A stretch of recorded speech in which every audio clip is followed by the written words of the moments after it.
teng tong. Mulai. Mau intro manual nggak? Ya udah boleh. Nggak ada, nggak usah. Kepada Gary, tolong segera bikin intro ya. Selamat malam semuanya, selamat datang di Simpang Bengawan episode nggak tahu lagi, nggak prepare.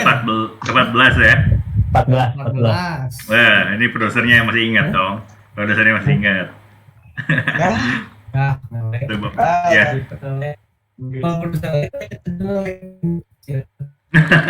Oh iya. Bentar. Enggak ini jalan kok.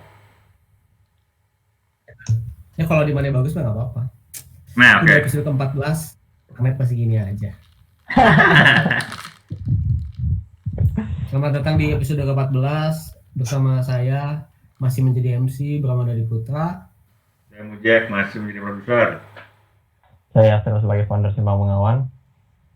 Si produser masih dipertahankan sih, kemarin dikirain udah mau dipecat. Masih ada ini usaha yang dilakukan oleh produser. Masih kita kasih kesempatan lah ya. Baik, kita kasih kesempatan. Dan kali ini kita bertemu kembali dengan penulis yang sudah sempat berkontribusi juga, yaitu Arifin Rais. Arifin Rais, silakan menyapa netizen. Halo.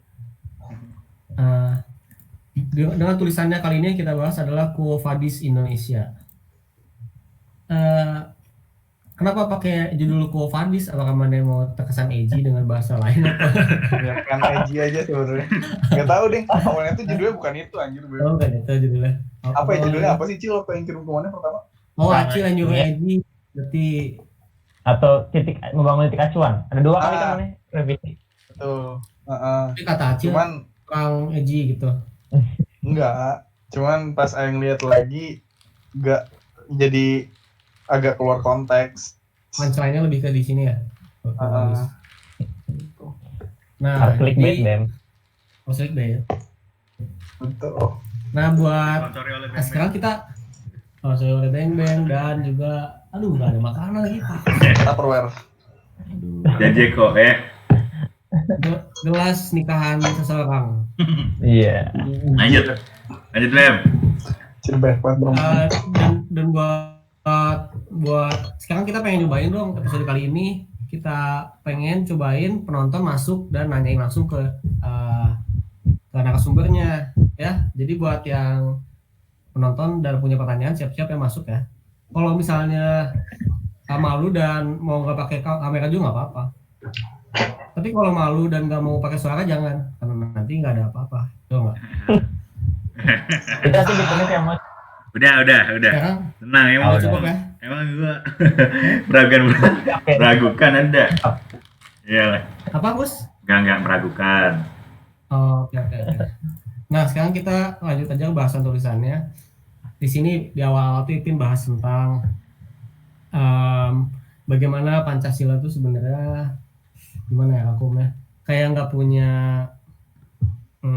nilai kokoh yang bisa dipertahankan, melainkan ke bawah-bawah sama let's say mungkin yang berkuasa saat itu gitu. Jadi apa sih istilahnya Ipin bilangnya? Jadi itu Rocky Gerung yang bilang. Rocky Gerung yang bilang kayak justru bilangnya kayak jadi sebagai alat untuk jadi apa sih bilangnya, lupa ini di mana? Anarkisme dan revolusi. Apa ini yang ini? Ya gitulah, sering dijadikan malah jadi alat untuk bukan perdagangan. Kepentingan rezim. Alat kepentingan rezim lah, let's say. I see. Nah, di sisi lain juga seperti yang kita tahu. Saya setuju. Apa kamu setuju?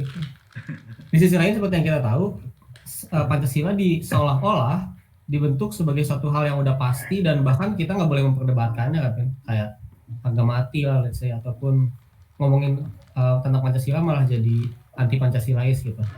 Nah, pertanyaannya bagi Aing adalah emang sebenarnya value apa yang ada di Pancasila bagaimana ataupun yang ada di masyarakat, dan gimana proses awalnya value bersama itu terkumpul gitu di dalam Pancasila. Itu jadi sejarah dong. Cuman kalau misalnya maneh baca tulisan si Rocky Gerung di LP3ES di majalah Prisma yang tahun 2018 tuh, ini masih artikel yang Aing kutip juga ya. Dia bilang kalau sebenarnya di tiap sila Pancasila itu terinspirasi dari nilai-nilai dari luar juga gitu. Misalnya sila pertama dari ketuhanan, terus sila kedua tuh kemanusiaan dan beradab tuh dari humanisme Prancis atau apa gitu lupa. Terus yang ketiganya dari teori sosial kontrak, yang keempatnya dari demokrasi, yang kelimanya dari sosialisme gitu. Nah jadi kalau misalnya mana familiar dengan tulisan Soekarno gitu, misalkan Pancasila kan ya salah satu ininya apa yang merumuskannya Soekarno kan. Nah kalau mana baca tulisan Soekarno tuh mana bakalnya kalau si Bung Karno ini tuh dia orang yang sangat jago memformulasikan ide, menyambungkan irisan-irisan antar nilai gitu, kayak sinkretisme lah istilahnya. Nah itu kalau misalnya mana baca kayak nasionalisme, Marxisme dan agama gitu di tulisan yang pertama misalnya di bawah bendera revolusi itu dia jelas banget kayak emang ini orang sangat-sangat hebat dalam mempertemukan banyak ideologi jadi satu gitu. Terus Anjong liatnya di Pancasila juga gitu sih. Cuman nanggung, jadi ada beberapa hal yang kalau misalnya dibawa ke konteks yang lebih gede malah bertentangan gitu. Gitu sih. Berarti sebenarnya mana bisa bilang bahwa rumusan Pancasilanya Soekarno pun belum hasil akhir gitu ya? Itu maksudnya. Bukan hasil akhir, istilahnya mungkin bukan jadi ini ya, bukan jadi suatu proses, karena menurut Aing juga pada dasarnya kalau Aing bilang kan si Pancasila itu sebenarnya kayak sosial kontrak gitu ya, kontrak sosial, kayak konsensus bangsa Indonesia untuk bagaimana menjalankan kehidupan berbangsa dan bernegaranya gitu. Nah dan itu pun sebenarnya sepanjang zaman ya berubah juga gitu di tiap bangsa gitu sih kontrak sosialnya, hal-hal yang disetujuinya. Jadi kalau misalnya itu belum hasil akhir, kayaknya semua sosial kontrak juga nggak ada yang saklek menjadi hasil akhir sih gitu. Terus yang jadi masalah Pin, dengan berarti kan mungkin Aing menangkapnya kayak Pancasila itu adalah value yang kita junjung bersama gitu kan. Nah bagaimana kalau kita punya value yang kita junjung bersama padahal kita juga belum ngerti apa itu Pancasila, atau mungkin terlalu generalize atau terlalu besar gitu konsepnya untuk sampai kita praktekkan atau kita implementasi di kehidupan sehari-hari gitu kan. Nah itu mungkin karena ini sih di era reformasi emang si doktrin Pancasila ini relatif kurang lah dibanding zaman-zaman sebelumnya gitu.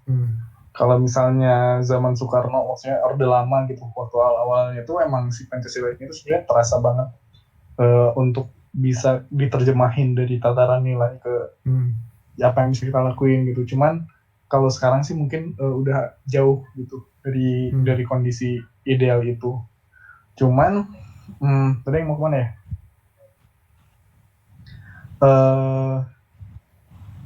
Yang lupa deh. Atau skip dulu dah. Yang lupa jadi mau kemana ya tadi? Kita kalau ingat ngomong lagi aja. Tapi menurut Mane, si dengan Pancasila yang tadi Mane bilang sosial kontrak dan juga mungkin value-nya juga akan punya meaning beda-beda gitu ya. Apakah value ini terlalu tinggi untuk dijadikan value bangsa kita, yang mana mungkin value orangnya tuh masing-masing masih survival gitu loh base-nya. Ini nyambung sama yang tadi yang kemananya. Justru karena itu, karena kita merasa jauh tuh, menurut Aing ruang diskusi untuk membahas ide ini tuh harus dibuka seluas-luasnya sih. Maksudnya nggak bisa dijadikan tabu gitu untuk membahas ini. Kalau sekarang kan kayak terjemahan Pancasila yang benar tuh dari pemerintah gitu. Nah, menurut Aing itu tuh suatu hal yang harusnya dijauhi gitu. Justru harus biar terasa, maksudnya biar dipahami oleh tiap rakyatnya gitu. Harusnya ya justru dibiarkan Pancasila ini melalui proses kritis masing-masing orangnya gitu.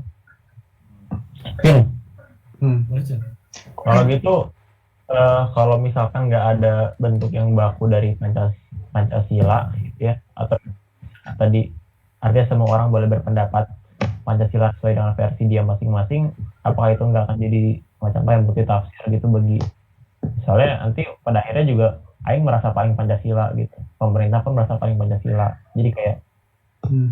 terus mana paling Pancasila.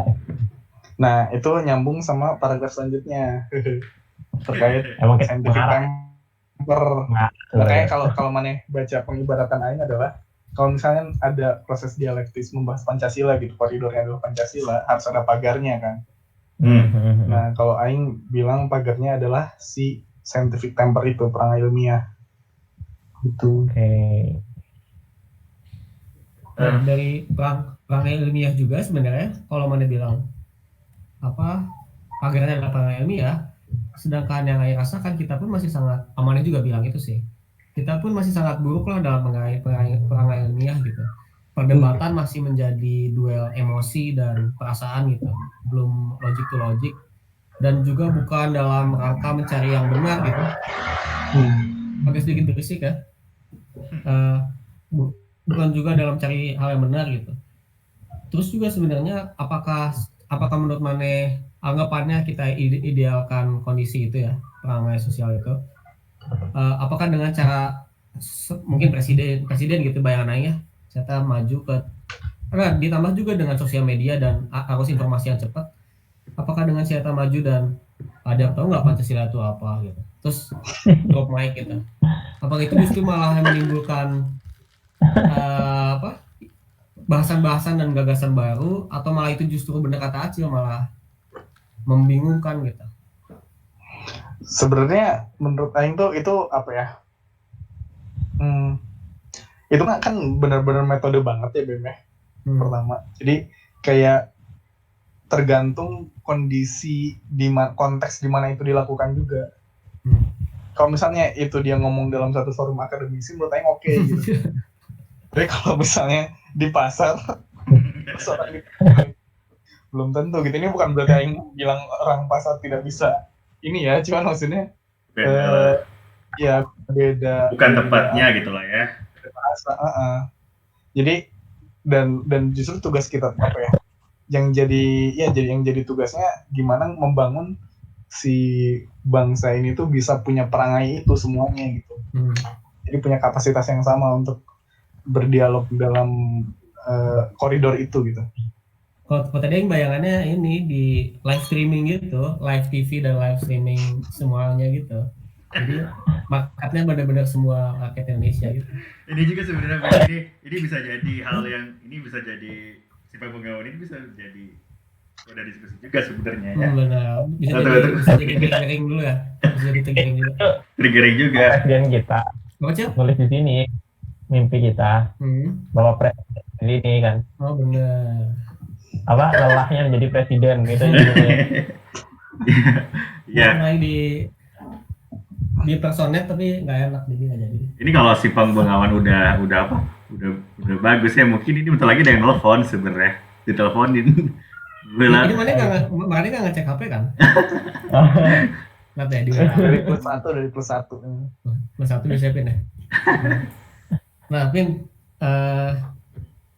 berarti kalau tadi nemunya bahwa kita tuh bahkan belum punya value yang sama lah atas Pancasila sendiri itu apa. Padahal itu kan sosial kontrak gitu. Mungkin dari situ dulu sih. Kenapa itu terjadi? Apakah ada pengaruhnya karena kita dijajah lama, atau ada pengaruhnya karena dulu waktu Soekarno merumuskan dia sendirian dan nggak bikin vote IG gitu. Mending sosialis atau tapi kan itu dimusyawarahkan dari zaman apa sih, panitia 9 lah, terus ke PPKI gitu kan. Jadi untuk ya walaupun yang waktu itu masuk ke dalam BPUPKI dan PPKI itu ya banyaknya juga tokoh-tokoh masyarakat yang notabene kalangan bangsawan juga sih sebenarnya gitu. Cuman ya at least relatif representatif gitu untuk saat itu. Jadi sebenarnya seharusnya memang udah dari awal jadi kesepakatan kita bahwa secara tidak sadar Pancasila memang punya kita gitu. Dan apalagi kalau bisa dilihat dari sejarahnya, dua orang yang lain yang mengusulkan pun mirip-mirip ya nggak sih? Si Kompas, siapa Muhammad Kompas. Yamin sama satu lagi yang lupa sih siapa. Siapa? BM Muhammad siapa? Yamin. Ya Muhammad Yamin. Tapi nggak tadi BM ngomong sesuatu. Enggak bilang. Muhammad Yamin salah satu lagi lupa. Coba tolong satu Siapa lagi. Supomo gitu ya? Supomo. Ya itu bahasa sebenarnya ininya sama-sama. Sama nggak sih? Ada beberapa hal yang Ada beberapa tapi nggak sesama itu sih kan. Kalau Muhammad Yamin itu soalnya peri apa ketuhanan, peri apa gitu kan. iya. Mungkin kurang spesifik gitu. Nah, kalau Aing tuh deh, Aing mau melihat Pancasila tadi kan sebagai values gitu ya, values bersama gitu ya. Tapi gimana itu bisa jadi values bersama kalau misalnya bertentangan dengan values Aing sendiri misalnya. Dan kenapa Aing harus mengikuti values bersama itu gitu.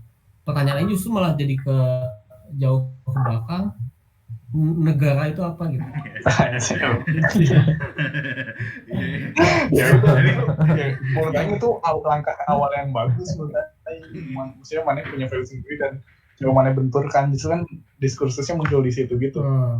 Dan ya entahlah, tapi menurut Aing sebenarnya si Pancasila ini tuh cukup luas sih cakupannya. Jadi apa yang nggak masuk di situ? Ya paling apa ya? Sebenarnya pasti masuk aja gitu sebenarnya. Iya, sebenarnya tergantung mana ngambil pisau analisisnya mana. Karena sebenarnya kan sila-silanya juga ada yang bertentangan kan. Semua masuk aja gitu. Nah, makanya ideologi yang malu-malu kalau kata emang. Kata siapa sih? Kalau kata Gus Dur mah ideologi yang bukan sih. Bukan. Iya. Nah itu juga si Pin tadi yang mau nanya. Kenapa negara terbentuk? Bukan itu mah. Ini apa sih? Aduh, Beb. Ini nge-lag gak sih? Ini Beb yang nge-lag kayaknya. Ya, ini nge-lag? Yang mana ya, Beb? Supomo cina. Muhammad Ilah dapat. Ini ada yang chat. Halo. Iya, halo. Halo, Aing ya? Aing ya? Aman enggak? Aman. Si Pin sama si Acil? Aman. Ini ada yang jawab Supomo. Supomo. Iya kan? Benar kan? Supomo. Ada yang jawab nih netizen. Supomo fasis. Harus tahu. Apa? Ideologinya Supomo fasis. Kenapa emang? Fasis kayak Jerman. Apa-apa, lucu aja. Fasis. Kayak Jerman ya nggak sih? Cuma mau info doang. Jerman yang dulu maksudnya. Nah, Kalau mau jawab tadi kenapa harus ada negara juga?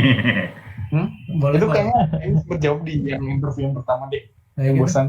Iya, jadi kayak memang apa ya?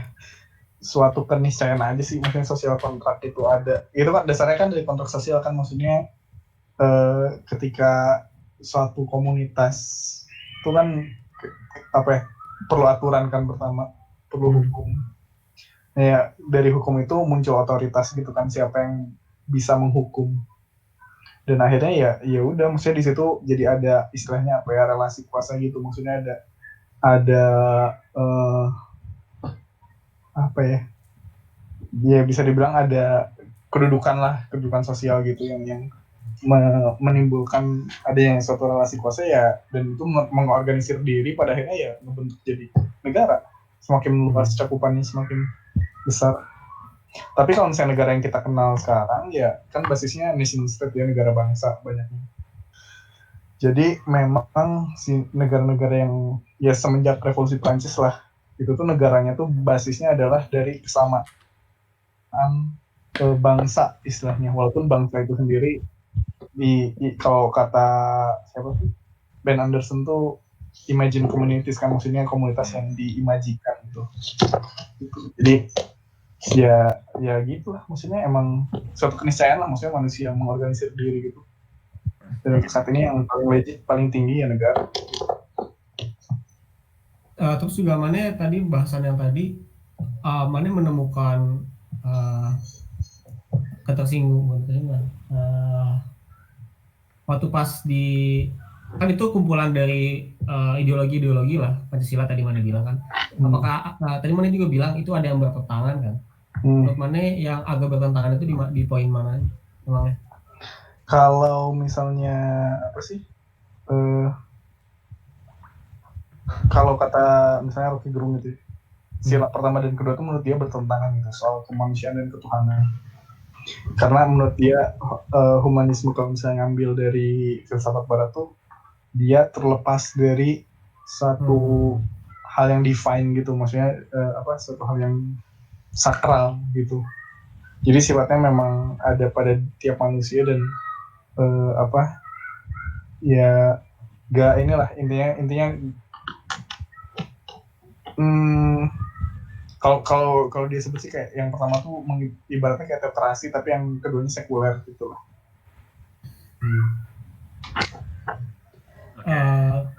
Itu pernah sebut di LP. Tapi maksudnya yang keempat ya demokrasi ya. Yang kelima sosialisme lah. Itu aja udah beda sebenarnya kan antara barat sama itu anak timur. Tapi belum tentu, kan ada sosial demokrat. Iya sih. Nordik. Apalagi ya? Kalau Gus Dur tuh contohnya, tapi dia pakai preambul sih, bukan Pancasila. Jadi kayak keadilan dan kemakmuran kalau kata Gus Dur. Kemarin tahu kan pasti Cil. Jadi kayak Acil fans Gus Dur. Iya, Acil Gus Durian banget.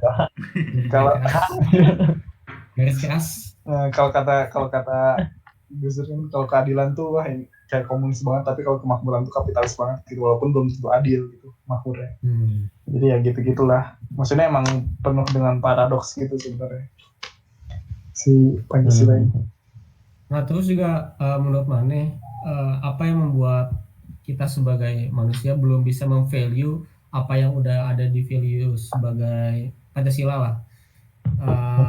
Kenapa Pancasila masih belum resonate sama pribadi masing-masing? Apa emang karena politikalnya kah, atau emang manusianya aja emang belum butuh value itu, atau pemerintah, rezim, atau apa menurut Mane? Yang gak resonate ya emang kita dari kecil, ya maksudnya kita kan generasi yang sudah kenal dengan internet tuh dari kecil bisa dibilang. Dan di situ kan ya ibaratnya semua yang mulai ke postmodernisme nih, semua nilai dibenturkan, dileburkan gitu kan. Jadi kayak ya mungkin apa yang membuat kita nggak resonate karena sekarang value udah jadi sangat personal gitu. Balik ke bahasan kemarin berarti beda. Bahwa sebenarnya value sendiri aja udah jadi kehilangan value ya. Wah.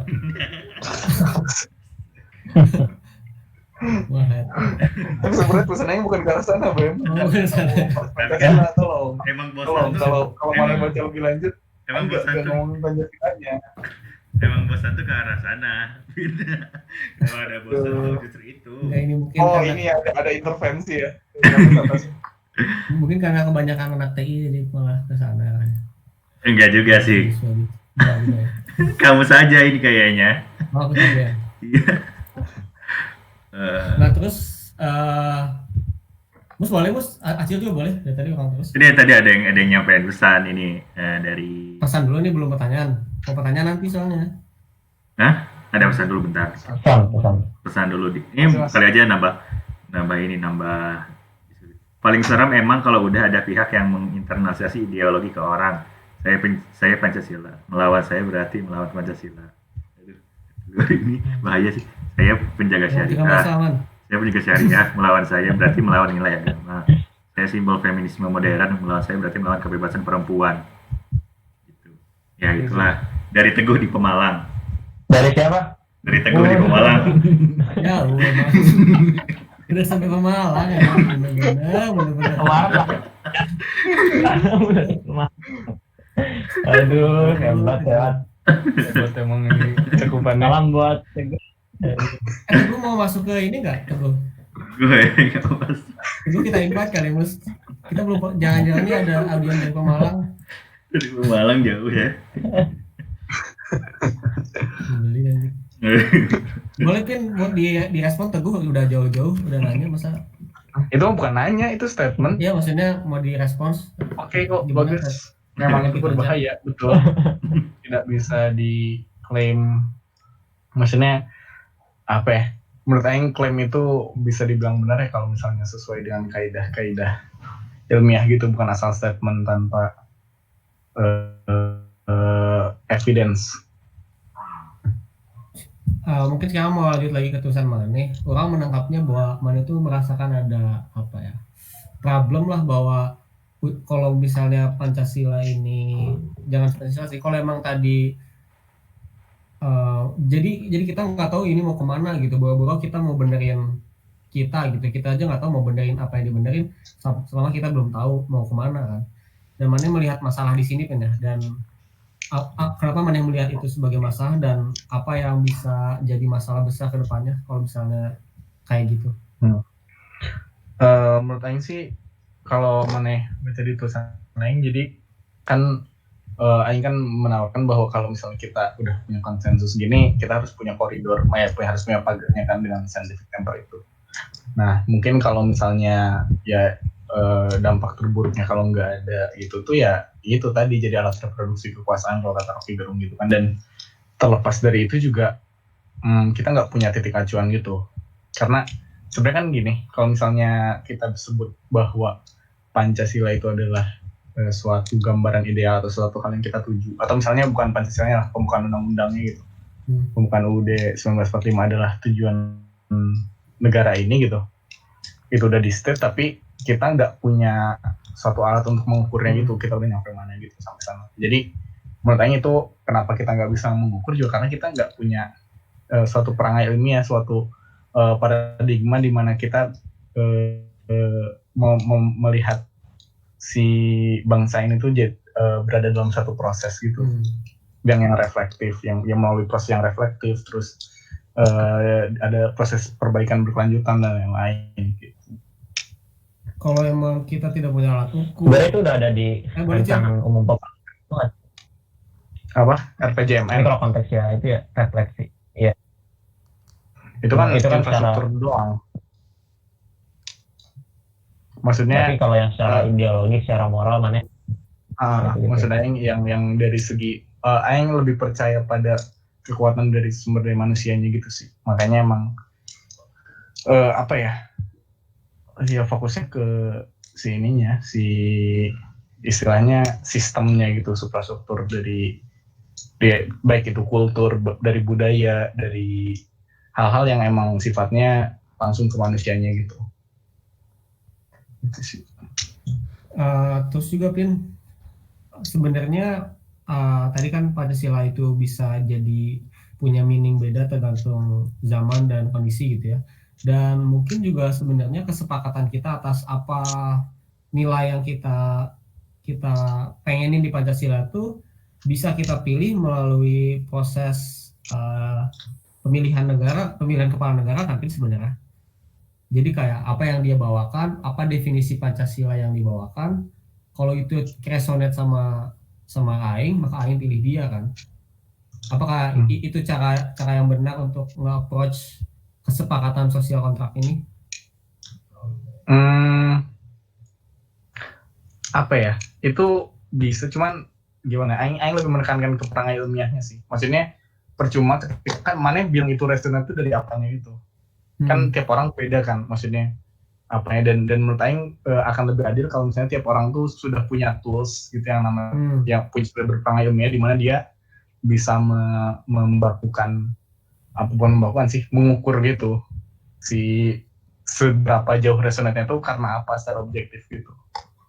Berarti mana bilang bahwa ini dimulainya justru dari setiap orang ya, bukan dari pemerintahan gitu. Nah iya, itu salah satu poin Aing juga. Jadi karena kita tidak bisa berharap dengan pemerintah yang tidak mau meluruskan sejarah dan yang lain, ya udah gitu. Kalau misalnya betul nanti bisa diklip ya, tadi Steve Ipin kita nggak bisa berharap. Itu ya jadi highlight ya. Kalau misalnya emang betul sih Ipin ngeheng nggak? Iya. Oh iya. Kan karena Pin katanya juga. Ya, Pin harus udah mulai penting ini. Ini ada pertanyaan loh, bagus tapi. Kita dulu dong. Oke. Terkait yang tadi. Oke, Pin bisa Pin. Halo. Yo. Pin kunci pintu Pin. Aduh. Nomor HP. Tiba-tiba blank screen. Gimana ya cara melawan refleksi sejarah yang didominasi oleh pemerintah? Contoh, Monumen Pembebasan Irian Barat, G30 SPKI, dan teks pelajaran sejarah nasional yang sangat doktriniter dari SD sampai SMA. Wah, ya kan, gimana ya ngelawan sejarah? Dia Mungkin ini- sih itu rangkuman yang di akhir banget gak sih? Jadi kalau Aing kan bilangnya mana harus bangun perang ilmiah dulu nih. Terus ya perang ilmiah dan kemanusiaan gitu. Terus refleksikan sejarah. Jadi poin untuk melawan narasi besar itu dengan merawat memori kolektif bareng-bareng gitu. Maksudnya mencerdaskan rekan-rekan kita. Ini kenapa patah ya 2 orang nih? Dia. Patahin juga. Karena Pin. Maneh. Nah, kalau di Aing Maneh Indo. tiga-tiganya lancar. Mana Ini doang Pin oke yang sih. stopin. Oh iya. Aing biasanya lancar juga. Tadi lancar-lancar. Nah, udah mulai lancar nih. Katanya mah kita pakai nama samaran dari pemerintah, kita ganti jadi Zlaki Boy. Mau nggak? Hah? Kayaknya malah ada apa namanya pendeteksi kata gitu. Kata. Nanti tiba-tiba Zlaki Boy. tadi nanti di gitu ya. Ini udah. Nah, si Pil lihat-lihat ke kanan kiri. Udah lumayan. Jangan bentar panas anjir. Nah, panas. Rumahnya Udah kunci panas. pintu Pin. Tapi punya kalau ada apa tangan kita tahu. Oh iya siap ya. Gini lah ya. Gini mah Gimana gini. kodenya? Kalau gini mah ini apa kekerasan seksual ini mah. Gini gitu. Gimana sih nggak ada kodenya? Kalau ada tukang masuk. Gak bakso di depan Pin, hati-hati Pin, nasi Ini goreng. kalau Nasi goreng. masukin. Apa lanjutnya? Apa tadi mana dengar sampai mana? Refleksikan sejarah dan Kufadis tadi kan awal. Iya, untuk melawan itu kan ya udah maksudnya mencerdaskan satu sama lain dan merawat memori kolektif itu gitu. Tapi kan gini, masalahnya ada beberapa hal yang memang kita tahu ya, mungkin itu melenceng dari sejarah ya. Yang pun sebenarnya mulai meyakini sih, curiga gitu dari sejak belajar sejarah terkait G30S, PKI dan segala macam. Bahwa sebenarnya ada hal-hal yang disembunyikan di belakangnya. Dulu agak takut saya ngomongin ini. Dan itu maksudnya itu juga bisa jadi sebenarnya refleksi sejarah yang bagus dan itu kan maksudnya untuk ke depannya iya. Emang kita tuh Aing tuh melihatnya si bangsa ini tuh gak mau ngomongin hal-hal tabu gitu padahal perlu gitu. Kita gak bisa tahu mana yang baik kalau kita gak tahu mana yang buruk juga gitu. Tapi Min, gimana soal sama kayak Jerman gitu yang kalau nggak salah tuh itu hal tabu juga gitu soal mereka yang fasis. Nah, ini nggak tahu ya.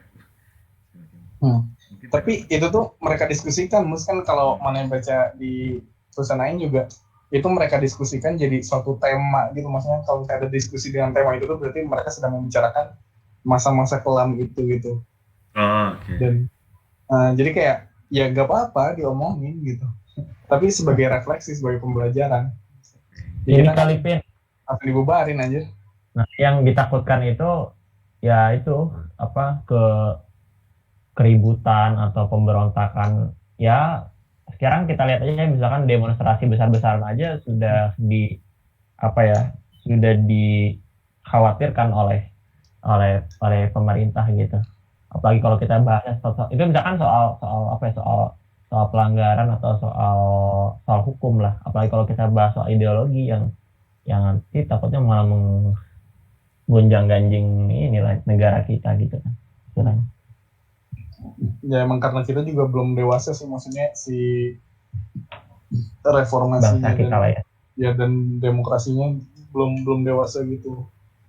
Dan syarat menuju ke dewasaan itu menurut saya perang ilmiah itu sih, di mana setiap orang bisa legowo, bukan legowo sih ya, punya mindset kalau ya berbeda ide itu bukan berarti mana harus berantem atau bunuh-bunuhan gitu.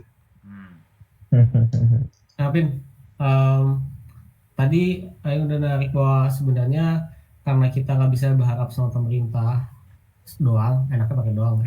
Karena kita nggak bisa berharap sama pemerintah doang, akhirnya mana menawarkan solusi bahwa langkah awal itu adalah kita punya terbiasa dengan disebut perang ilmiah lah di otak masing-masing orang gitu ya. Pertanyaan bagi Aing, gimana caranya memulai itu? Kalau solusinya adalah pendidikan, nantinya muter lagi ke pemerintah lagi kan masalahnya. Apakah mana punya ide untuk pendidikan ini bisa dimulai tanpa ada intervensi pemerintah kah atau gimana?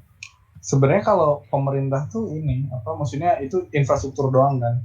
Sebenarnya pada akhirnya balik ke lingkungan mana dan diri mana sendiri, dan itu bisa dimulai dari keluarga dan lain-lain. Cuman si kata kuncinya yang menawarkan quotes-nya Al Haytham itu, ini dia ilmuwan Islam yang banyak menemukan hal-hal terkait optik. Cuman di dalam percobaannya itu dia menuliskan gimana sih cara menemukan kebenaran gitu istilah dia. Yang panjang lah itu ininya kan quote-nya yang the seeker after truth is not one who studies the writings of the ancients, jadi gitulah. Bacain nggak apa-apa dong, mau dibacain kayak puisi nggak kepanjangan. Nggak mau kepanjangan lah. Intinya ya itulah orang-orang yang mencari kebenaran adalah orang yang mempelajari tulisan orang-orang dari masa lalu, terus gak langsung asal mempercayai, tapi dia justru curiga dengan kepercayaan dia atas tulisan orang-orang di masa lalu itu gitu, dan mempertanyakan apa yang dia dapat, dan dia cuman menerima pada argumen dan demonstrasi dan percobaan gitu, bukan dari perkataan orang yang pada dasarnya orang tuh penuh dengan ketidaksempurnaan gitu. Terus ya panjang lagi sih. Di bawahnya ada ininya lah, metode-metode kayak hint-hintnya gitu. Tapi intinya itu. Seperti inilah ya ininya salah satu praktikalnya Einstein yang mempertanyakan gravitasionalnya Newton ya. Atau Ibrahim yang mempertanyakan Tuhan. Ya boleh. Dia pikir lah ya. Mencari kebenaran. Iya, tapi kan dasarnya kan mencari kebenaran kan. Jadi skeptis tapi punya tujuan gitu, bukan skeptis karena for the sake of skepticism gitu. Tapi mungkin juga agak jadi tadi ngebahasnya sebelumnya juga, gimana kalau ternyata emang pemerintah let's say emang ingin kita menjadi seperti domba yang tidak berpikir gitu, jadinya dibentuklah sebuah agak ini apa mus agak rasanya domba dong. Sorry. Ini ya yang agak nggak jelas artinya apa ya, lumba-lumba gitu ya. Lumba cerdas ya, baik sih. Iguana gimana? Artinya kan jadi nggak bilang apa-apa sebenarnya. Gimana kalau pemerintah emang ingin kita menjadi iguana aja gitu? Ayo nggak bilang apa-apa. Nggak bilang apa-apa. Nah jadinya dibentuklah sistem yang emang menjadikan outputnya adalah kita tidak berpikir ini gitu kan? Ya bisa jadi. Ya itu kan? Ya bisa jadi. Ya udah. Karena emang harus emang kita harus melawan gitu, bukan nature kita untuk kayak gini gitu. Emang nature kita sekarang kayak gimana, Beb? Emang kita dibuat seperti iguana. Tapi memang itu ada karena bekas penjajahan juga sih. Maksudnya kultur feodal, kultur Jawa feodal kan itu kan muncul karena penjajahan kan. Jadi ya orang-orang yang nerimo aja sama orang-orang yang serta sosialnya lebih tinggi gitu.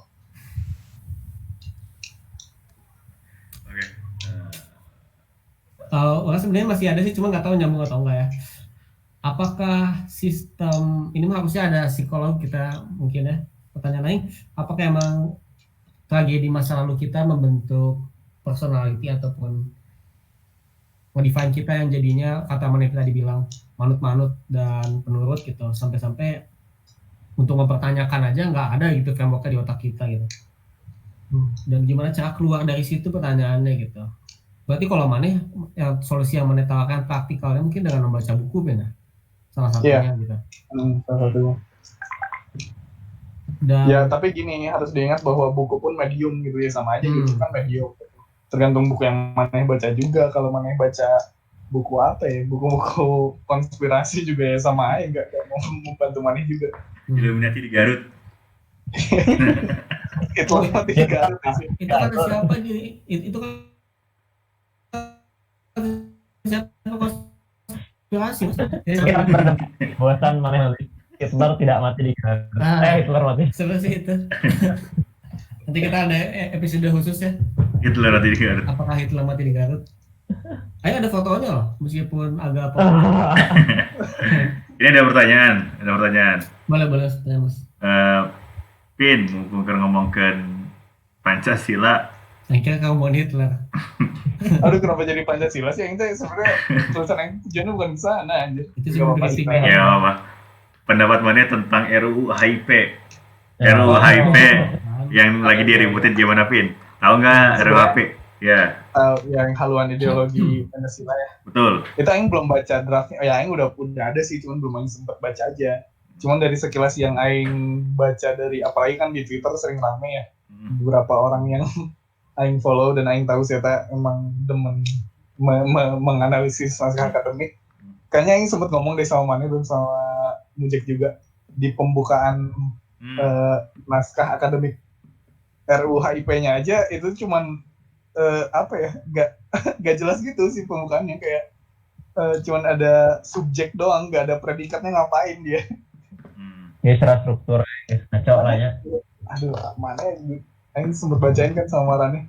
Cuman emang gak jelas gitu, bahkan itu naskah akademiknya gitu. Oke.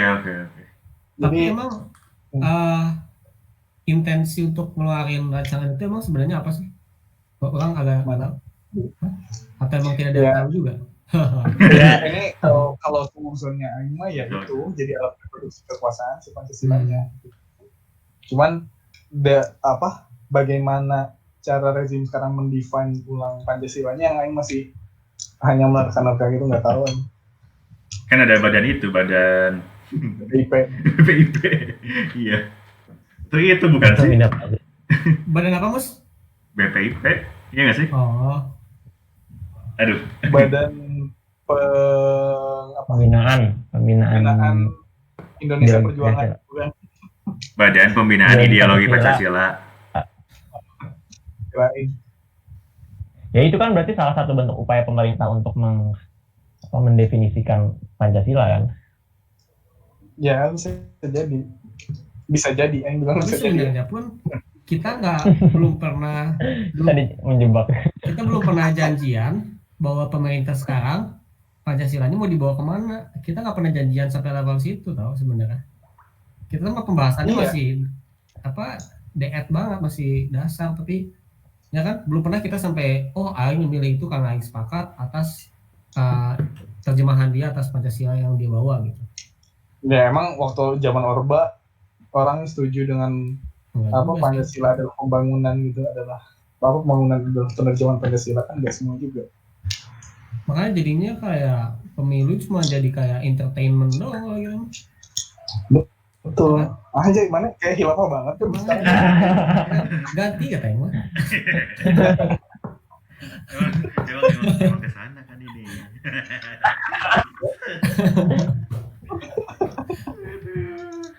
Tapi emang bagus ya, jadinya ngelihatnya medium ini ya. Kok Aing sama si Bang Mawar sendiri ya. Basisnya memang orang ngomongin kayak gini. Biasa sih mau dipecat kemarin dia agak suka gitu. Kenapa Mas? Ya udah. Mungkin yang lain ada yang mau ditanyain. Ada yang mau datang nggak? Nggak ada yang mau datang lagi. Nggak ada yang mau datang terus. Yang lain. Ntar Aing cari pembukaannya ya, si undang-undang HIP lucu pokoknya. Boleh. Oke, mantap sih ini. Boleh sih, tapi ini jujur ya, ini membuka wawasan sekali gitu. Yang ini ya. Iya. Kan dulu orang nasionalis banget gitu kan. Pancasila, nasionalis dan ayo pro pemerintah banget. Pro pemerintah banget ya. Mana susah banget sih pemerintah susah gitu kan. Sekarang jadi nggak pro pemerintah gitu. Sekarang mempertanyakan sebenarnya. Siapapun. Sekarang posisinya udah beda salah. Dulu jelas. Belum masuk. Ntar kalau Muzaki udah jadi calon mah. Posisinya udah beda sekarang. Muzaki orang yang paling sangat bisa ngelihat dari caleg dan di Kabupaten Bandung gitu kan ya sih. Betul sih. Gendut kumisan. Dimulai dari bisnis dulu kan. Pas banget lah. Punya jalur-jalur Ada. oligarki gitu. Oh jadi maksud mana tuh orang yang masuk pemerintah tuh emang cuma bisnis doang, Pin? Atau gimana? Enggak, belum Oh, tentu, belum tentu. Ada kok yang punya ideologi bagus gitu kan.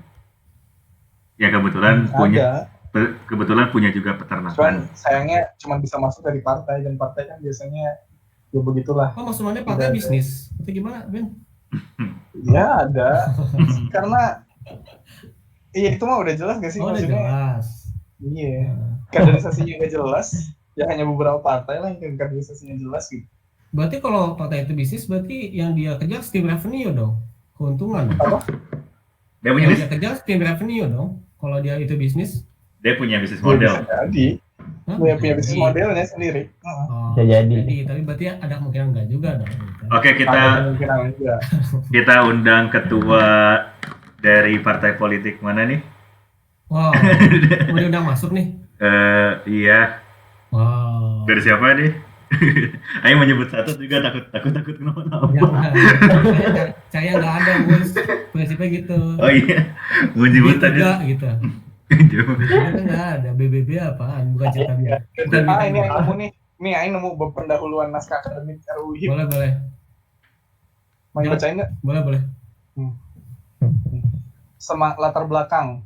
Semangat persatuan untuk menjadi sebuah bangsa yang merdeka melalui perjuangan yang panjang dan berliku dalam melepaskan dari belenggu penjajahan. Sejarah juga telah menunjukkan ide-ide atau gagasan yang menjadi elemen penting yang menjadi sebuah dasar negara Indonesia dibangun. Telah dicatat sejarah perdebatan antara para pendiri bangsa, the founding fathers, pada masa sidang Badan Usaha Penyelidik Kemerdekaan hingga sidang panitia persiapan kemerdekaan Indonesia dalam perumusan Undang-Undang Dasar. Itu paragraf pertama. Apa coba kalimat pokoknya? Kalimat pokoknya. Kayak inilah, kayak jemberai kalau mana nggak tahu mau jawab apa gitu loh. Iya, makanya. Ini lanjut sampai naskah akademinya politis ini jawabannya. Kalau UAS mana ya jawab apa ya? Yang penting banyak kan? Iya, banyak. Terus PKN. Pakai penggaris, bawa penggaris. Supaya apa, Mus? Ayo, Mus. Tahu kan? Gaya juga. Aku juga pernah, cuman kan bercandaannya kalau UAS PKN tuh bawa penggaris, cari aja ya yang jawabannya paling panjang. Oh, ayo jelasin dulu dong. Dia ngiranya itu esai, ngapain esai bawa penggaris? Mus tadi boleh Mus, ketua partai boleh diundang? Oh boleh. B3 ya? Udah siap belum ketua partainya? Udah, enggak ada yang Ini mau beneran masuk. apa gimana sih? Nggak ada yang masuk. Wah, ya mau ada yang mau masuk. Kagak. Kagak ada, nggak ada yang mau masuk. Ini ada yang mau nanya sih, tapi ada yang nanya. Boleh ya? Mau nanya tentang, ini agak balik lagi sih. Nanya tentang scientific temper-nya ini sendiri dong, Pin. Sebetulnya membentuk perang kayak gini tuh mulai dari siapa, sejak tahap kehidupan yang mana, anak-anak, remaja, dewasa, dan seterusnya. Maksudnya sejak tahap Aing ngajarin parenting dong. Mana kan emang cukup sering memikirkan parenting kan? Iya kan. Ya, boleh. Ya menurut Aing sih apa ya? Kalau ini serius mau Aing ngomongin parenting gak mau lah, ini fuck banget. Gak apa-apa. Ya nggak apa-apa yang di sini kan apapun bisa. Nah, ya pasti yang jelas kalau membangun scientific temper pertama dari keluarga lah ya. Maksudnya satuan unit terkecil komunitas manusia yang saling mempengaruhi ya keluarga gitu. Jadi ya mau nggak mau memang dari keluarganya gimana membangun apa ya, situasi suasana yang bisa dibilang ilmiah gitu. Maksudnya gak bisa dimulai kayak dari misalnya kalau misalnya ada perdebatan dalam keluarga jadi lebih objektif gitu, nggak asal emosi atau apa. Terus ini sih kalau misalnya berkaca dari kalau keluarga ini sendiri tuh ini dibiasain baca sih dari kecil. Maksudnya terlepas emang banyak buku, tapi memang selalu dicontohin. Maksudnya Aing tuh sering ngeliat kayak orang tua baca atau kakak Aing baca dan bukunya tuh macam-macam gitu. Jadi kayak emang jadi apa? Jadi tertarik tuh karena ngeliat gitu sebenarnya, bukan karena disuruh gitu. Itu dan apa ya? Menurut Aing mah curiosity gitu ya, kayak rasa ingin tahu tuh udah nature sih, udah fitrahnya manusia gitu. Jadi tiap anak kecil tuh pasti pengen tahu gitu. Cuman gimana ngolahnya aja kan. Nah itu yang emang pinter-pinternya tiap orang tua aja gimana mengolah rasa minta usia anak kecil itu, dan itu bisa dibangun dan didisiplinkan menjadi pra-ilmiah itu dengan yaitu scientific methodnya Al-Haytham tadi. Maksudnya orang sih arahannya ke sana membentuk. Jadi gimana biar dia bisa berefleksi, gimana biar dia kalau baca dia pertanyakan gitu bacaan dia. Terus kalau punya pikiran pun dia pertanyakan pikiran dia gitu. Maksudnya selalu pengen dibenturkan dan dicari si yang benernya di mana gitu. Pin, ini Pin, menarik ya, artinya emang orang juga sepakat bahwa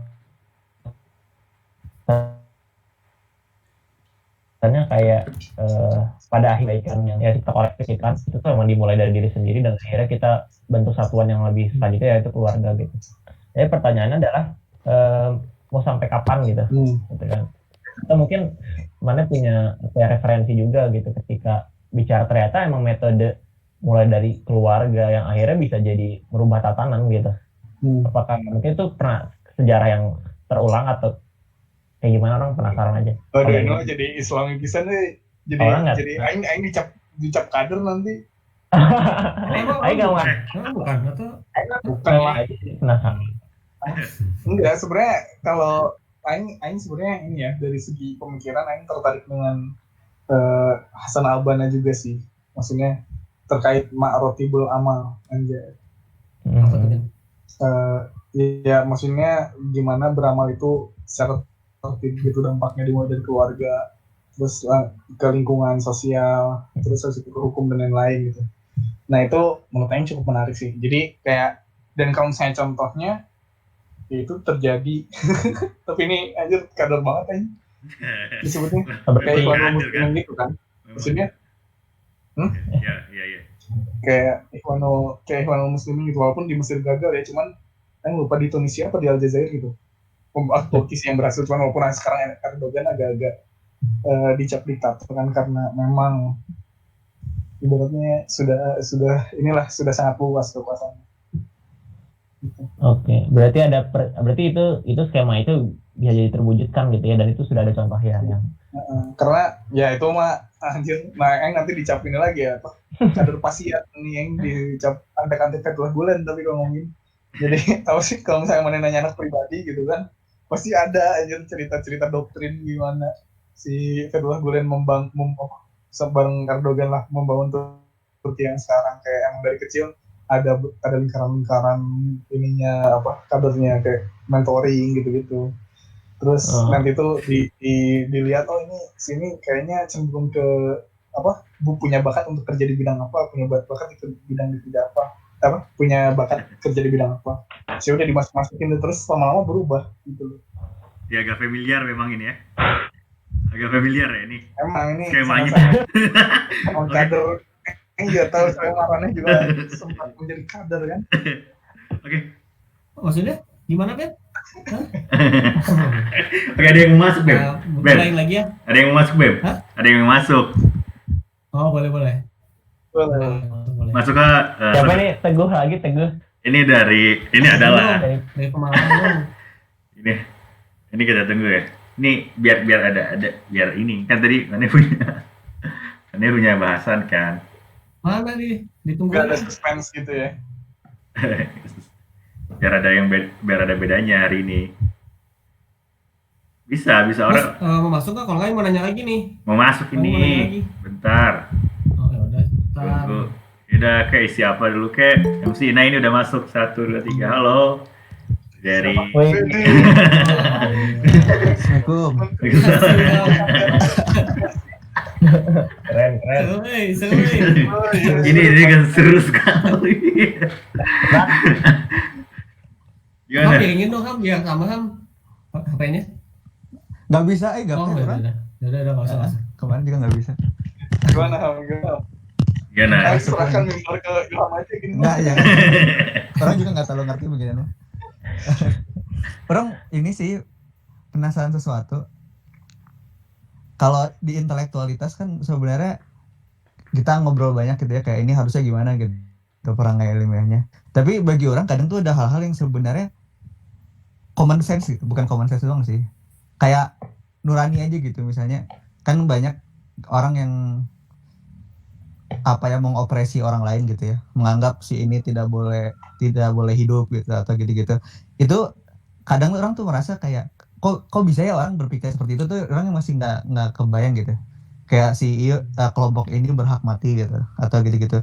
Menurut Pane itu gimana ya dan kayak mengsolve gimana, kan bahkan kalau bilang agama juga sering malah jadi basis dari menjudge orang lain gitu. Begitupun intelektualitas dijudge. Nah itu yang orang Indonesia. Kalau gitu apalagi ya selain kenapa orang tuh nggak bisa human aja gitu. Tapi itu juga sebenarnya kan menurut saya makanya menariknya si konstitusi India tuh itu yang Aing lihat si ayatnya kan, jadi ada perang ilmiah dan rasa kemanusiaan. Oh iya. Mungkin bener. kalau di rapor kita kan disebutkan Iya betul. ganti bener juga. gitu kan. Iya. Nah jadi memang dua hal itu tuh penting gitu. Dan kalau menurut Aing kenapa itu terjadi ya itu mah karena memang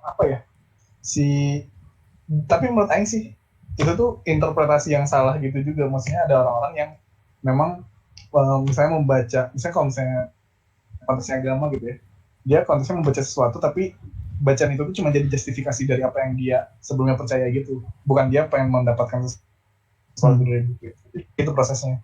Dan ya udah, kalau misalnya Maneh punya mindset yang destruktif, ya Maneh bakal menemukan ayat-ayat destruktif gitu di buku itu. Kalau Maneh mindsetnya apa, Maneh bakal menemukan ayat-ayat yang sesuai dengan imannya. Cuman yang paling baik adalah yaitu si menggunakan scientific temper itu untuk mengetahui sebenarnya mana sih yang benar atau yang salah gitu. Itu sih kan. Betul. Mau tahu lo tadi sebenarnya pertanyaan Ilham orang nangkepnya agak kesini nih. Konteks baik gitu ya, konteks baik lah ya. Apakah itu tuh nature atau terbentuk oleh atau dengan society ataupun apapun itu gitu. Ini kenapa ini jadi filosofi moral gini sih? Kayak gitu. Apakah aing dengan aing bayi ini ya, dan aing bayi dan nggak pengaruh apapun gitu ya? Apakah aing emang tidak akan membunuh orang gitu? Ya, tapi aing ngerasa fitrahnya tuh kita memang punya rasa kemanusiaan sih. Jadi ada dua hal yang dibentuk lingkungan dari rasa kemanusiaan yang memang kita punya dari lahir. Kayak itu pun ada buktinya gitu, maksudnya dari teori psikologi, bukan teori psikologi, percobaan psikologi gitu. Kayak anak kecil tuh memang tidak suka kejahatan, maksudnya dia misalnya dikasih suatu pertunjukan boneka gitu, Aing lupa di mana, cuman dikasih pertunjukan boneka, yang satu tuh dibaik-baikin bonekanya, yang satu tuh ada boneka yang jahatin kayak mukul-mukul gitu. Terus udah beberapa kali dikasih contoh beragam skenario, terus disuruh milih bayinya, milih boneka yang A atau B gitu, dan selalu milih yang baik gitu dari kecil, dari bayi. Dan Aing merasa itu memang ya, kalau kata Ilham common sense gitu, maksudnya memang menurut Aing pada dasarnya selalu ada gitu, maksudnya dasarnya baik gitu sih manusia, nature. Boleh mungkin. Berarti apa? Agama ya? Nih. Agama yang menjadikan itu pengaruh itu saling menguasai satu sama lain itu nih. Maksudnya? Maksudnya kan tadi Ilham juga nyebutin gitu, bahasanya intelektual atau bahkan agama sekalipun bisa jadi suatu jubah kita akhirnya saling menurut sama lain. Nah itu justru saling menguatkan kan. Nah ini yang menariknya, kalau misalnya di tradisi Barat kan kayak agama dan sains itu bertentangan kan. Tapi kalau misalnya di tradisi Islam kan sebenarnya dasar pencarian ilmu itu justru dari hadis gitu. Disuruh mencari ilmu sebanyak-banyaknya, dan proses pencarian ilmu itu tuh sumber hidup. Jadi justru Aing lihatnya saling menguatkan harusnya gitu.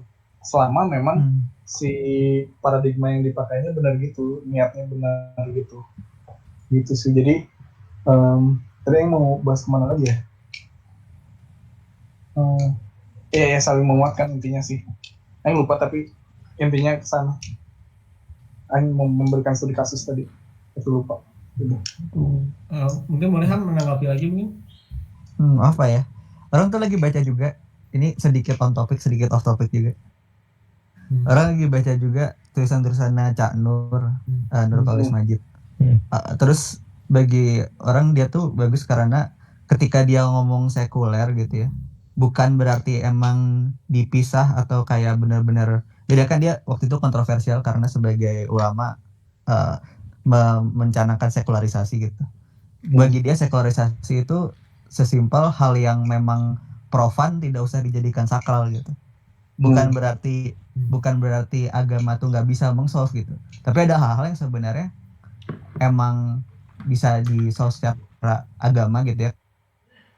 Karena penting bagi kayak teman kita. Tapi ada hal-hal kayak partai politik gitu. Bagi dia partai politik tuh halnya sifatnya profan gitu.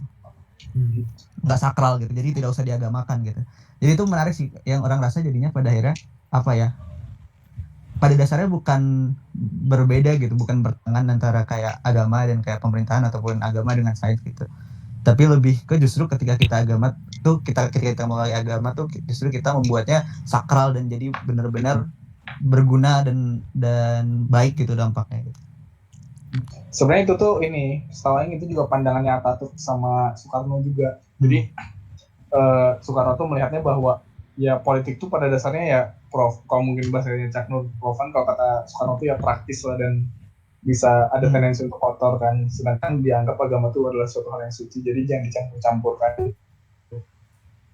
Nah, tapi kalau Aing sih lihatnya itu tuh intervensi kira sistemik gitu kalau misalnya nggak sekuler atau teokrasi. Kalau Aing cenderung yang benar-benar ke masing individunya. Jadi ketika misalnya ngomongin ke Khalifah Umar gitu, karena memang pada dasarnya si manusia-manusianya itu sudah memiliki akhlak yang baik, jadi otomatis politiknya pun baik gitu. Nah kalau Aing cenderung di situ, makanya terlepaslah sistem yang dipakai apa, Aing nggak terlalu peduli. Yang jelas gimana membangun secara sosial tuh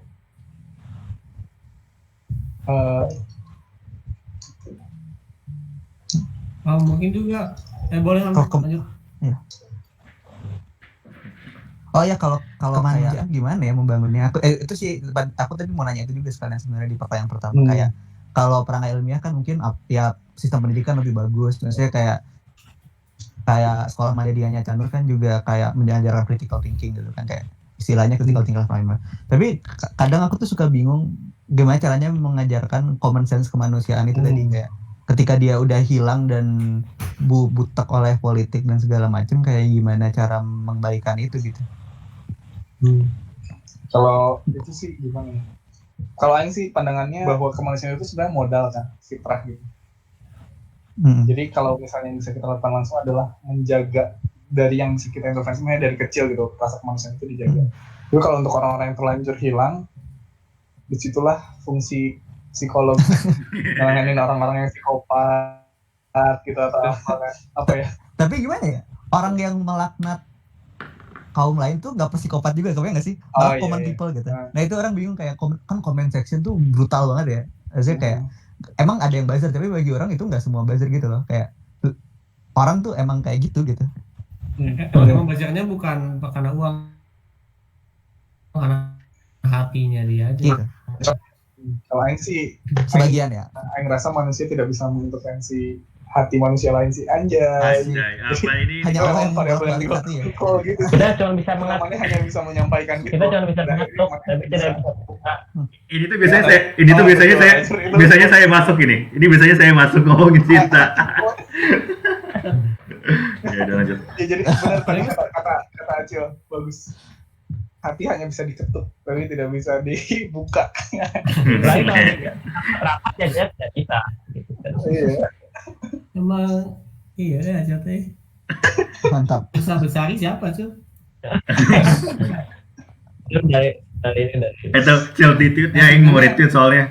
Yang tadi di tweet ya, yang nge-like soalnya. Terus balik juga tadi ke pembahasan awalnya Ilham sama Ipin tadi, orang mau komen ya. Pembahasan tentang let's say agama versus science gitu yang tadi di awal ya. Bukan versus sih, tapi Aing nangkapnya.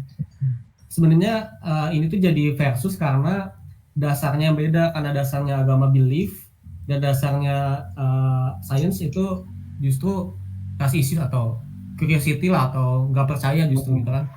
Nah, itu kan bikin jadi kayak kesannya komennya gini sih. Itu karena dari proses sejarahnya kita beda gitu. Kita kan pakai sejarah barat kan, dimana memang agama pada masa kegelapan tuh, Dark Age tuh memang sangat dogmatis gitu. si kekuasaan gereja kan meliputi seluruh Eropa dan ya benar-benar gak rasional lah. Nah tapi sebaliknya justru kalau di zaman Islam gitu, masa golden age Islam dan sebelumnya, justru agama tuh jadi topik yang kritis gitu, dipertanyakan. Bahkan kan kayak maksudnya gini aja, Ibnu Sina gitu itu kan dipengaruhi filsafat barat juga kan, Al-Ghazali gitu juga kan. Jadi memang terbuka, dan pada dasarnya kalau misalnya menariknya ini seperti ini sih, nonton ceramahnya yang menarikkan gitu. Pada dasarnya si core utama dari Islam ini gitu yang ditemukan oleh bapak kita Nabi Ibrahim adalah critical thinking gitu. Nabi Ibrahim tuh mempertanyakan komunitasnya, dia tuh hanya satu-satunya orang yang percaya gitu, one man nation gitu. Jadi justru kalau critical thinking dan rasionalitas itu justru hal yang incorporated dalam Islam gitu kalau beda sama di Barat gitu. Mungkin kita kalau Islami mungkin kalau ada dari agama lain boleh masuk.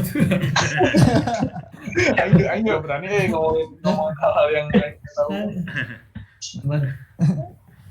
Tapi kayak sebenarnya Islam atau enggak sebenarnya ini juga menarik sih. Orang mungkin nulis tentang ini nanti. Perangai. Jadi kayak perangai ilmiah tuh juga sebenarnya sangat kayak Taipin tadi kan, kayak konteks agama tuh yang dipakai adalah Katolik Dark Ages gitu. Jadinya apa ya, diseminasi ilmu pengetahuan pun juga sebenarnya yang bahkan di sekolah-sekolah dan universitas tuh sangat barat sentrik. Jadi kayak buku-bukunya barat, pola pikirnya barat, sangat kolonial gitu kan. Jadinya banyak yang akhirnya nggak bisa resonate juga. Jadi mungkin kayak tugas kita juga adalah mencari sebenarnya kalau kita membuat framework pendidikan tuh baiknya kayak gimana sih? Bisa jadi beda banget gitu. Framework ini orang timur sama orang barat gitu. Ini yang menarik nih. Jadi Aing tuh baca ini ada bukunya Kunto Wijoyo, judulnya Islam sebagai Ilmu. Nah jadi memang ya kelemahannya si pengetahuan yang ada sekarang tuh dia dilepaskan dari nilai gitu. Paling sih simpelnya gini, kalau dulu ya Aing mencoba memahaminya setelah di kader dalam artian. Oh jadi mana di kader kan? Ya semua. Cuman gitu. Gini, kalau misalnya Aing ngeliat, kita kan ilmunya dilepas dari nilai ya. Cuman kalau misalnya Aing dulu belajar fisika gitu, kayak mikirin hukum kekekalan energi gitu ya. Sebenarnya kalau misalnya Aing mikirin hukum kekekalan energi, harusnya maksudnya kalau misalnya tiap orang merenungi hukum kekekalan energi, harusnya orang tuh gak buang sampah sembarangan. Harusnya orang pakai listrik tuh mikir ini sumbernya dari mana, outputnya kemana. Gitu, maksudnya itu tuh zero waste dan itu tuh harusnya menjadi hal yang langsung langsung dipikiran gitu ketika belajar hukum kekekalan energi kayak gitu. Misalkan kan sekarang si sainsnya itu terlalu dilepaskan dari nilai kan. Nah, ini masuk ke yang tadi yang omong jawab di sebelumnya terkait si Kunto Wijoyo ini, dia menawarkan istilahnya pengilmuan Islam gitu, gimana Islam diturunkan dari epistemologi terus ke metodenya gimana dan sampai ke etika gitu. Aing lupa apa kebalik ya. Cuma intinya itu gitu. Nah, kalau dia tuh mengkritik gerakan Islam yang ada di Indonesia lah sejauh ini dari dulu, kayak kalau misalnya kan kalau si orientalis Fort Geertz tuh ngelihat umat Islam di Indonesia tuh kebagi dua, santri tradisional, pertama abangan dan santri. Kalau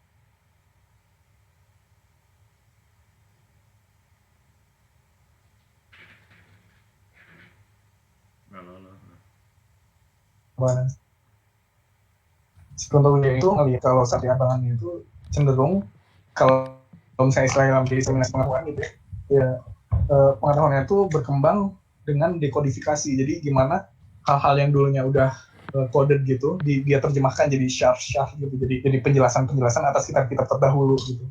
Dan itu tuh punya plus minusnya sendiri. Pada akhirnya kalau minusnya si ilmu Islam itu jadi jumun. Nah tapi kalau santri modern pendekatannya adalah islamisasi pengetahuan gitu. Jadi gimana kita tuh relatif cenderung ini justru menjustifikasi hal-hal yang ada di Islam benar dari sains gitu. Ini sains ngomong gini tapi di Islam juga udah ada loh gitu. Tapi jatuhnya prosesnya terbalik itu. Bukan Islam yang sebagai inspirasi buat keluar gitu. yang ditawarkan si Petawijaya itu pengilmuan Islam itu gimana menurunkan dulu nih, kita harus bikin bangunan pengetahuan Islam itu melalui yang menerjemahkan Islam dalam epistemologinya gimana, metodologinya gimana gitu, dan etikanya gimana gitu. Jadi itu menurut saya menarik sih. Orang baru nyadar, orang juga kebalik selama ini mikirnya. Ya kan? Kayak ya kan, kayak ilmu dulu baru yang itu kayak yang kayak gitu kan. Ya, walaupun Islam, benar ya. maksudnya tidak salah, cuman itu tidak mengembangkan si ilmu Islam ini gitu. Betul. Jadi sebenarnya kalau Mane bilang tadi, sebenarnya berangkatnya justru dari value Islam itu sendiri. Terlepas dari Islam atau enggak, tapi Mane ada value yang Mane junjung untuk akhirnya Mane breakdown menjadi ilmu lah ya, bisa dibilang gitu, Pin. Sedangkan sekarang tuh kita ilmu dulu yang akhirnya let's say cocok logi mungkin sama agama itu sendiri gitu. Jadi ya justru agama kita sekarang sains gitu. Sebenarnya. Dan kalaupun Mane percaya sama agama, Mane harus cari dulu emang sainsnya apa gitu ya. Jadi ya kebalik ya. Nah, terus juga menarik sama Ilham tadi, Ilham masih bahas tentang perangai ilmiah tadi, tentang gimana Ilham mau punya, harusnya gimana tentang dunia pendidikan gitu. Yang sebenarnya konteks Ilham awal dibahas tentang, let's say buta agama lah ya, bahas Mane awal kayak kok bisa ada satu agama pengen membunuh dan lain-lain gitu. Mungkin itu pun karena setiap otak kitanya pun belum bisa punya perangai ilmiah itu sendiri gitu, terinstal di otak kita kan. Jadi nah terus pertanyaan selanjutnya benar yang tadi katanya masih belum ke kupas, gimana kalau kita udah terlanjur nggak punya perangai ilmiah di otak kita masing-masing, dan jadinya kita malah dimasukin oleh ideologi, dan nanti nggak sih kalau gimana cara mulainya gitu, sedangkan saat ini kondisi kita framework itu ada di otak kita. Aing di situ mengquote kata-kata Al-Ghazali. Apa?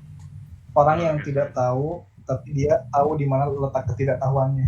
Jadi menurut Aing pertama, Mane kenali dulu Mane nggak tahu di mana gitu. Apa yang Mane nggak ketahui gitu. Ketika Mane sadar Mane sudah gak tahu yang banyak, yang Mane harusnya sih ya berusaha mencari tahu. Cuman yang menarik ini sih, Aing tertarik dengan dulu tuh ada quotes-nya Chomsky gitu yang Aing nempel. Jadi kalau kata dia tuh dunia ini tuh sangat membingungkan gitu, sangat the world is a puzzling place. Siapa yang nggak mau terbingungkan, dia cuma bakal jadi replika dari pemikiran orang lain. Jadi memang menurut Aing sekarang mah berpikir, bukan sekarang sih, dari dulu juga harusnya berpikir tuh fardu ain gitu sih. Tiap orang harusnya mikir, dan memang critical thinking kan sebenarnya dasar, maksudnya apa ya? Ya dasarnya menurut Aing sih Islam tuh dasarnya critical thinking juga dari Nabi Ibrahim. Ini nyambung Chomsky juga, sebenarnya si Chomsky juga ngomong bahwa orang suka nanya kenapa sih orang nulis, si Chomsky itu kan tadi kalau Mane email bakal dibalas, sumpah. Jadi semua orang yang email Chomsky akan dibalas. Terus kan ditanya kenapa Mane niat banget dalam mendiseminasikan ilmu pengetahuan gitu ya, terus bikin banyak karya tulis, bikin dan segala macam. Dia bilang ya jelas orang nggak suka lah kan, stres gitu, kayak perdebatan dunia ini stres gitu. Tapi orang melakukan karena ini emang tanggung jawab gitu bagi orang.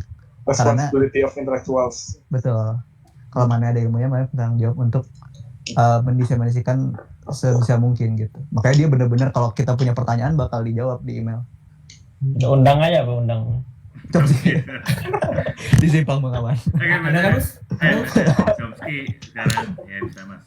Oke, BTW ini tuh streamingnya agak terganggu ya teman-teman.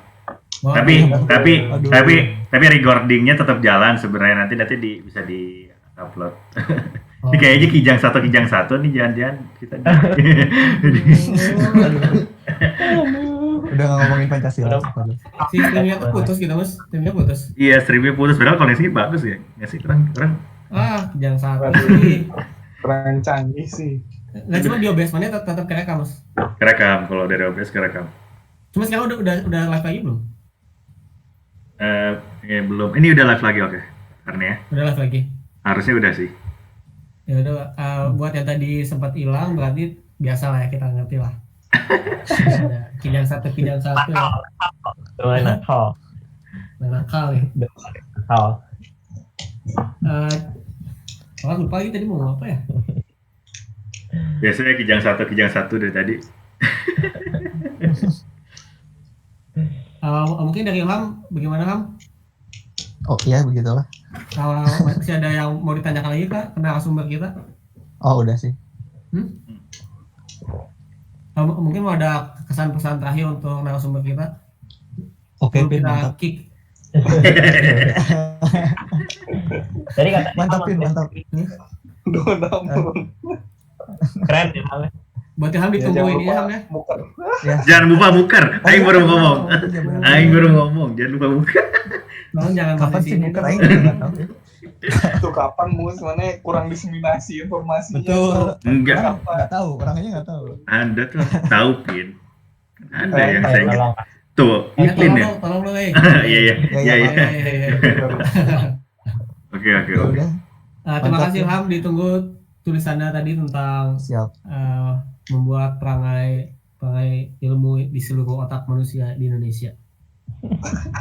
Nggak itu sih sebenarnya, tapi ya nantilah. Oke. Yuk, assalamualaikum. Wassalamualaikum. Assalamualaikum warahmatullahi.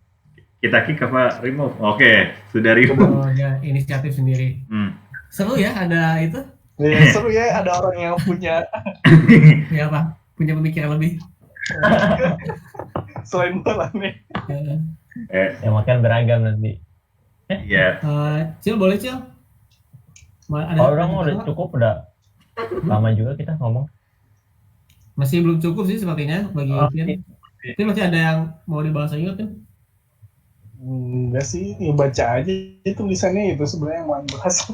Oke deh. Walaupun tadi akhirnya bahasannya pada kemana-mana ya sebenarnya. Iya, karena kan pertanyaannya juga menyesuaikan lah. Ya. Memang kita juga memang seperti itu, Pi. Teman kita juga berarti benar-benar mempertanyakan, bukan cuma ngebahas tulisan Iya. doang kan? Ya, kita bukan cuma menerima itu, mengkritisi di sini. Ini kita panggil banget. Boleh mungkin dari Bu Zaki atau Acil closing statement? Aku mau ini deh terakhir. Sebenarnya ini mungkin atau pertanyaan nggak statement aja sih. Lebih kayak ke kembali lagi ke yang tadi sebenarnya. Kadang-kadang ya gitu kita yang punya mindset seperti ini, mindset bahaya ilmiah kita atau jadi tanaman jadi merahi gitu loh. Kalau yang amati sekitar, jadinya tadi kalau misalkan di sekitar kita ada ya tadi mungkin sebutnya santri yang apa juga gitu yang istilahnya ya yang apa kata gurunya diikutin, apa kata gurunya ditaklid gitu ya kalau bahasanya ini. Itu tuh jadi kayak wah itu mah lu ngikutin apa namanya? Ya taklid lah, kita mengatakan dia hanya patuh terhadap gurunya dan sebagainya. Cuman kadang-kadang mungkin dia lebih beradab daripada kita gitu. Mereka lebih santun gitu. Dan yang sebenarnya ini yang menjadi khawatiran orang sebenarnya. Jangan sampai kita selalu berpikir bangun perangai ilmiah dan akhirnya kita agungkan intelektual, kita malah jadi yang lupakan daratan. Itu kayak closing statement aja deh. Tapi kalau mau ditanggapi, Aing mau nanggepin sih sebenarnya. Boleh. Soalnya kalau Aing memaknai perangai ilmiah ini ya Cil, kan kalau mana lihat dari quotes yang Aing bawa, quotes yang Al-Haytham kan ada di mana dia skeptis terhadap dirinya sendiri dan orang maksudnya dan banyak hal gitu. Cuman poin yang Aing tangkap adalah mana juga kalau berperangai ilmiah harusnya jadi rendah hati. Jadi bahwa yang mana sadar bahwa emang nature manusia tuh penuh dengan ketidaksempurnaan gitu. Jadi pada akhirnya mana akan rendah hati dan menghargai semua pendapat orang juga gitu.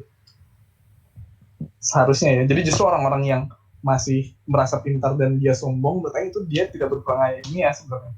Beda gitu loh antara cerdas dan perangai untuk mencari kebenaran itu.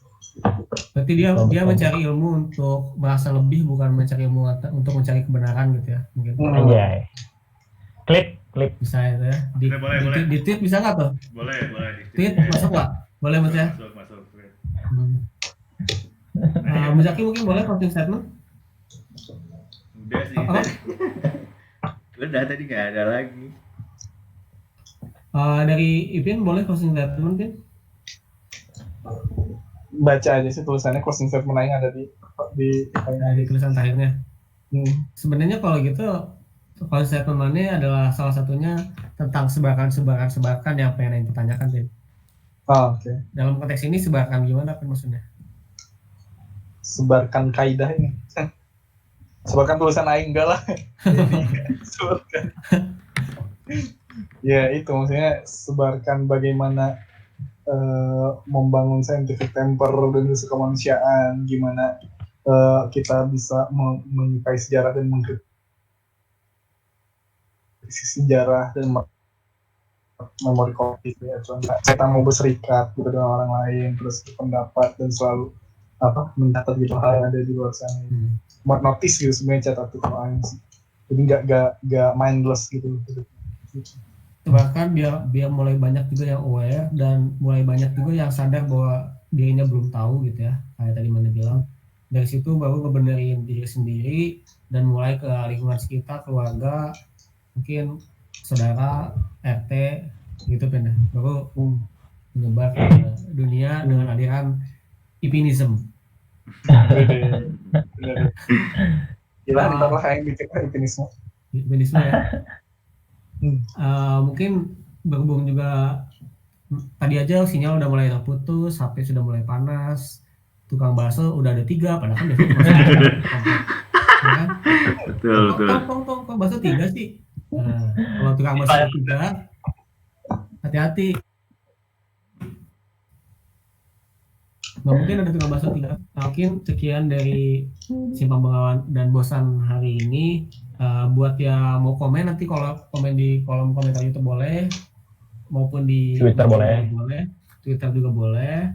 Sebarkan juga seperti apa kata Edwin tadi, Simpang Bengawannya, supaya lebih manfaatnya lebih tersebar luas. Walaupun merasa ada manfaatnya nggak tahu juga. Sekian dari kami di episode 14 ini. Sampai jumpa di episode 15, yaitu besok ya Cil ya. Bisa kita masih besok ya Cil. Ya.